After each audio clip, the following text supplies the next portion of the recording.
speak on it and just the key points that she talked about. So the main thing I want to talk about is the fact that Kandi let it be known that the money situation.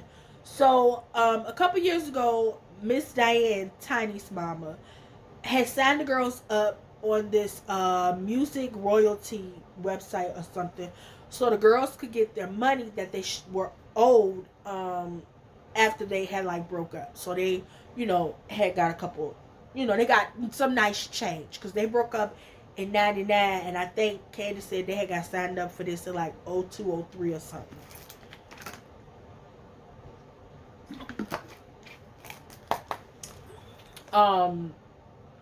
Somewhere around that timeline. And, Tiny said she didn't know nothing about it until Kandi said she didn't know nothing about it until Tiny's mama had called her and asked her if she had got her money. And she was like, no, I ain't get no money, or whatever the case may be. And apparently, I think Tiny, I keep saying, Kandi said her money had went to her mama's house. Right? So, Candy's money had went to her mama's house. She had to go to her mama's house to pick her money up. Which means that Tamika's money went to her former manager's house. And who was her former manager? The puppet master. Okay? Now, Kandi started talking about a bunch of allegedlys.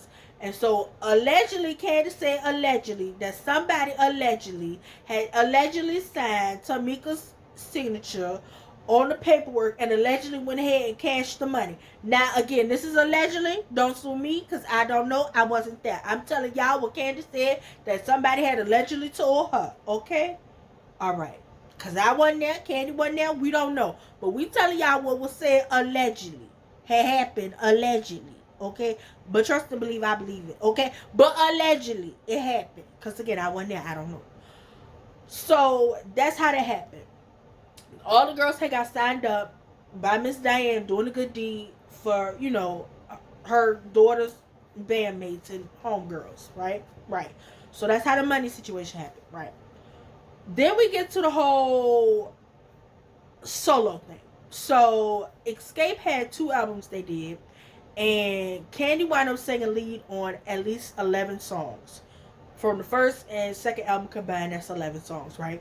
Because Kandi really got into the things about the whole her being jealous of Tasha. Whatever.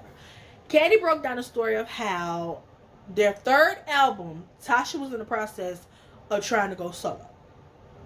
And instead of her being offered a solo deal, her and her then manager, who was still her manager, her puppet master, started shopping around her solo career, whatever the case may be, because they were taking their third album and basically stacking it up to be what would be presented to show Tasha's solo work or whatever.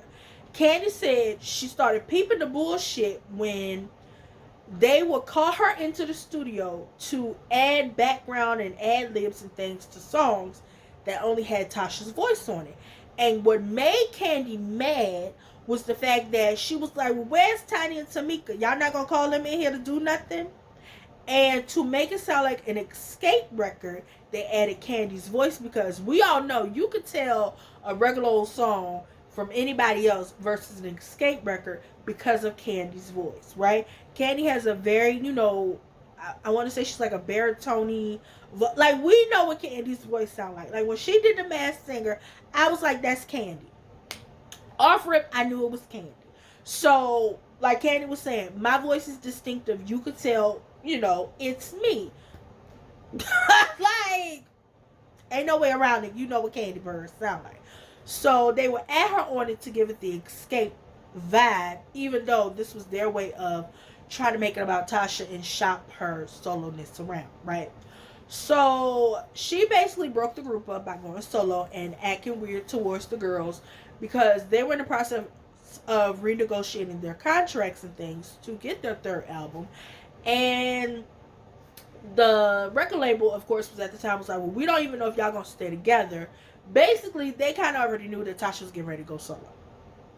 So they didn't even want to deal with them because they already knew what Tasha had going on. So once Tasha decided to fully go solo, the band broke up, right?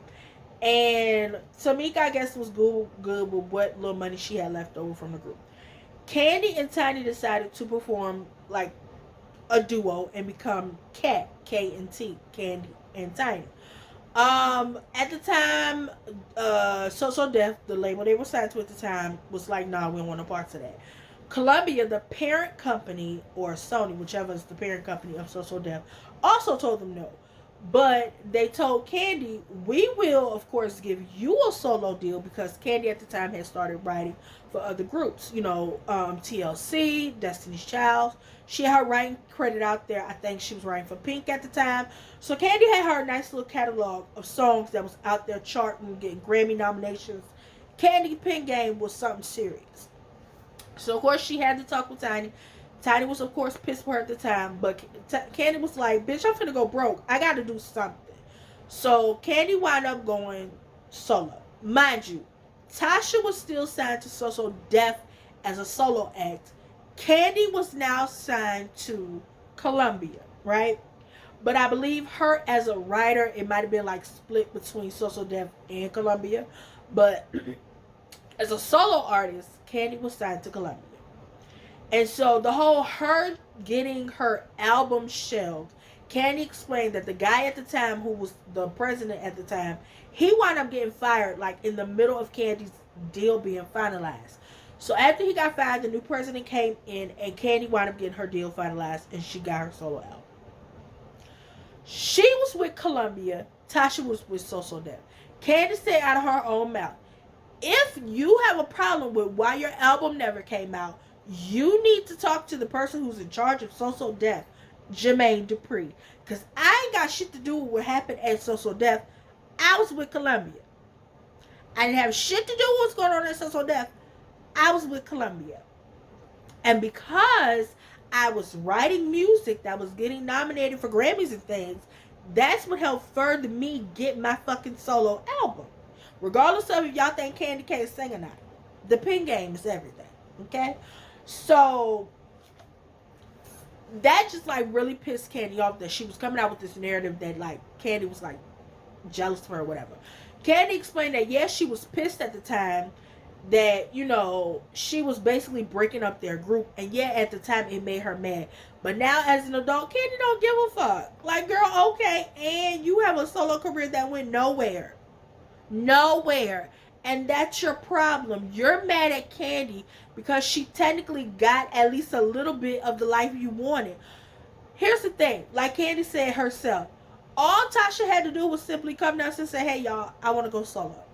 But instead, you went behind their backs and did all type of shady shit. And you know what they say? God don't like ugly. And he ain't too fine and pretty. And this is why Tasha will never get to have the solo career she wants, because she keeps going about it the wrong way. If she simply tells them to their face, I want to be a solo artist, I want to give this a try, I don't like being in this group, I am the lead singer, I don't want to be around you bitches. I feel like if she just came out and said it like that, like straight, no chaser, no cut cards, I think everybody will respect Tasha more than what we do if she simply said that. Like, fuck y'all, I want to be solo. That's all you got to do, baby girl, is simply say, I want to be solo. But the fact that you keep going about it in these nasty, negative, shady, backstabbing ways,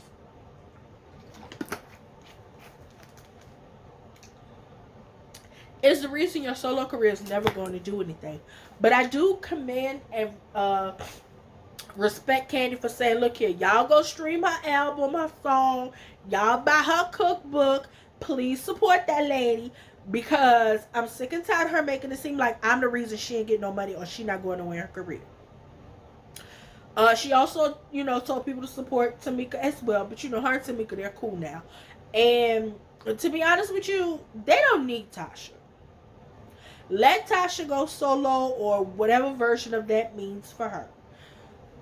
Escape, Tiny, Tamika, and Kandi, y'all just need to go ahead and tour the three of y'all. Tamika could sing all the lead vocal parts that include her and her sister. Kandi sang her parts, Tiny sang her parts, and y'all just keep it moving like that. Y'all don't need Tasha, and clearly Tasha feel like she don't need y'all. But I feel like, in the words of Celie to Mister, until you do right by me, everything you think about gonna crumble. And until Tasha apologizes to them girls for what she did to them in 1998, until she apologized to her sister for stealing her money allegedly, until she finally apologizes to Kandi for trying to little girl her, because that's the real problem between the two of them, is that Tasha always tries to little girl Kandi. Like, yeah, you're older than Kandi, or whatever the case may be, and she feels this resentment and jealousy towards Kandi because, again, Kandi is living the life she feels like she deserves. Maybe if you simply apologize to Kandi and simply say, look, I'm sorry for the way things happened back in 98. I should have went about it a different way. I apologize. I don't fuck with you, you don't fuck with me, and that's that. So until Tasha could own up and be a grown woman about the situation, her solo career ain't gonna never go nowhere. And as long as she got that demon she call her husband lurking in the background, hovering in the background, whispering in her ear, she ain't gonna go nowhere. She ain't gonna go nowhere. She ain't gonna do nothing. She ain't gonna be nobody. But she also need a therapist because it's a lot of negative energy she got going on with her. But yeah, y'all, that was my video. I'm gonna have to, this was long. I might just edit the speak on it out and make it its own separate video. I think I'm gonna do that. But anyway, y'all, don't forget to like, comment, subscribe, hit the notification bell button so you never miss a video when I do upload. And don't forget to share these videos wherever, whoever, something that you rex with your girl though. I love each and every one of you, all 40 of you. Okay, y'all, love you. Bye.